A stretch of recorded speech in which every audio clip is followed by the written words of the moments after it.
Vamos à nossa primeira rodada de análise. Raquel Landim, boa noite. Lorival Santana, boa noite. E lá de Harvard, Hussein Kalut, boa noite a você. Começando por você, Hussein. Nós vimos o presidente Biden fazendo uma série de, digamos, afirmações com prognósticos que não dá nem para a gente pensar. Possibilidade de uso de armas químicas, possibilidade de retaliação americana. É para esse cenário cada vez mais ameaçador que aquilo que a gente registrou no começo do jornal, um impasse na situação militar, está nos levando inevitavelmente? Boa noite, William. Boa noite, Raquel. Boa noite, Lorival. Eu acho que os russos estão enfrentando uma dificuldade real no campo da guerra. Eles não conseguem tomar o sul. A Rússia elevou de escala o tipo de armamento que vem utilizando, ou seja, eles estão numa segunda fase, digamos, da utilização de material bélico, razão pela qual nós vimos o emprego dos mísseis supersônicos, e os bombardeios estão cada vez mais intensos, mais destrutivos e mais letais.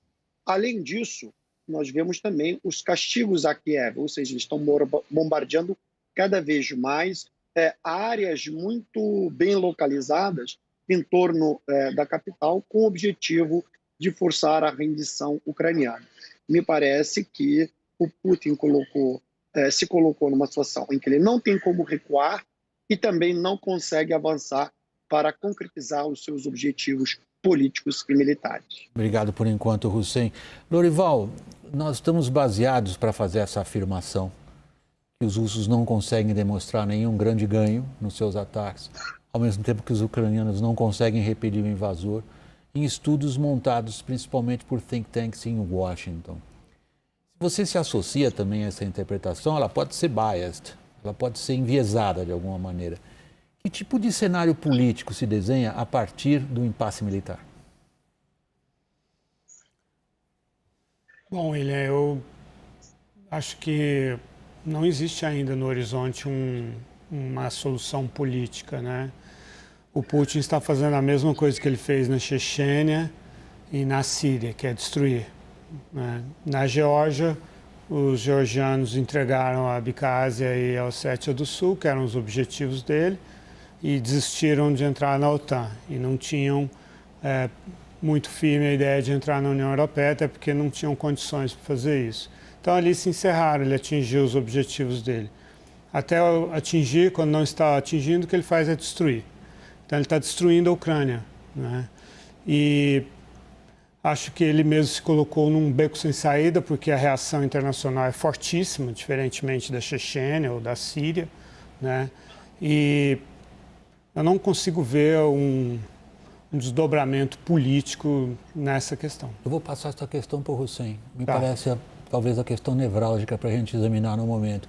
Hussein, nós vamos assistir a viagem do presidente americano para falar com seus aliados ocidentais na Europa agora em questão de horas. Você tem, digamos, eu vou colocar nesses termos, Hussein, você se arrisca a um prognóstico, o que essa viagem traria? William, eu acho que a ida do Biden à Europa ela tem 3 objetivos. Primeiro, mostrar a unidade da OTAN no sentido de se colocar como obstáculo aos objetivos bélicos da Rússia. Segundo, mostrar a coesão da Europa e do Ocidente no isolamento a Moscou, né? E terceiro, o Biden busca reafirmar em sua missão o compromisso da Casa Branca com seus aliados e, consequentemente, na busca de soluções para o abastecimento energético e a substituição da dependência europeia do petróleo e do gás russo. Deixa eu voltar a essa questão energética, eu volto na sequência a você, Lorival, mas colocar a Raquel na nossa conversa, Raquel. Esse ponto que o Hussein mencionou, da importância da questão energética, para a gente entender, inclusive, para que direção esse conflito pode caminhar, os americanos estão preocupadíssimos em diversificar domesticamente, inclusive, suas fontes de suprimento de energia. Conseguem? William, eles têm um pouco de dificuldade de convencer os produtores de gás de xisto a embarcar em mais produção por uma série de questões. Sinais contraditórios que o Biden deu durante a campanha, dúvidas sobre as perspectivas de consumo de petróleo em médio e longo prazo. Mas a maior preocupação dos americanos hoje, eu acho que não é nem internamente, é com a Europa. Como conseguir diversificar os fornecedores europeus de petróleo e de gás para poder levar as sanções econômicas a um novo patamar, que seria uma sanção efetiva dos europeus ao petróleo e ao gás russo. Isso é um nó muito grande por conta do impacto econômico que essa crise toda está nos trazendo, com um palavrão que assusta muita gente, que é a estagflação.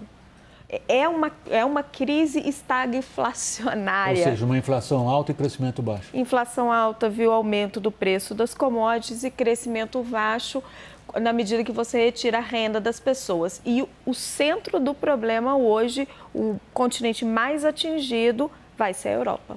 Lorival, ela está trazendo para nós talvez a questão geopolítica, que é a linha do tempo. É uma corrida contra o tempo. Conseguem os americanos garantir aos seus aliados ocidentais um mínimo de suprimento energético enquanto ele desgasta a Rússia ou não? Os americanos não têm como fazer isso sozinhos, né? Eles precisam da OPEP, né? Precisam da Arábia Saudita, da liderança da Arábia Saudita, e aí a jogada política vai ser pesada também. Os sauditas, os Emirates vão cobrar um preço alto por isso, né? O Biden, quando assumiu, ele cortou fornecimento de armas para a Arábia Saudita e para os Emirados Árabes Unidos, que estão destruindo o Iêmen, que era a crise humanitária, a grande crise humanitária do mundo anterior. Todo mundo esqueceu.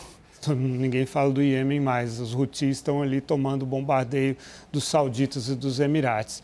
Mas eu acho que existe uma equação para isso, sim. Imediatamente vai ter um custo econômico para o mundo todo, para os Estados Unidos, para todo mundo, mas eu acho que no médio prazo a questão do petróleo é contornável, a questão do gás menos, é mais complexa, mas no fim não é isso que vai ser decisivo, é a questão da guerra mesmo que vai determinar a dinâmica de tudo isso, William. A questão política. A guerra como a continuação da política. Como a continuação da política. Hussein, para encerrar, na reportagem da nossa correspondente Luísa Vilela, exibida pouco antes da sua primeira intervenção, havia ali uma afirmação contundente, de que a guerra está levando o Biden a abandonar os seus planos em meio ambiente. Está?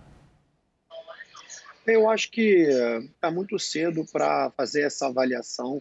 Eu acho que, obviamente, que a guerra na Ucrânia é uma guerra que mexe com as placas tectônicas do sistema de segurança internacional, por envolver uma superpotência militar nuclear. Não é que está abandonando, talvez o momento atual requeira a atenção dele para manter a coesão do alinhamento europeu, para tentar buscar uma solução negociada ou, se não uma solução negociada, manter a pressão sobre a Rússia para que a guerra não transborde para além das fronteiras. E aí o problema será muito mais amplificado, muito mais complexo do que a questão do meio ambiente posta à mesa. Hussein Kaluti, nosso muito obrigado a você aí em Harvard, cientista político, pesquisador em segurança internacional. Lorival, obrigado, até já. Raquel, igualmente, obrigado, até já.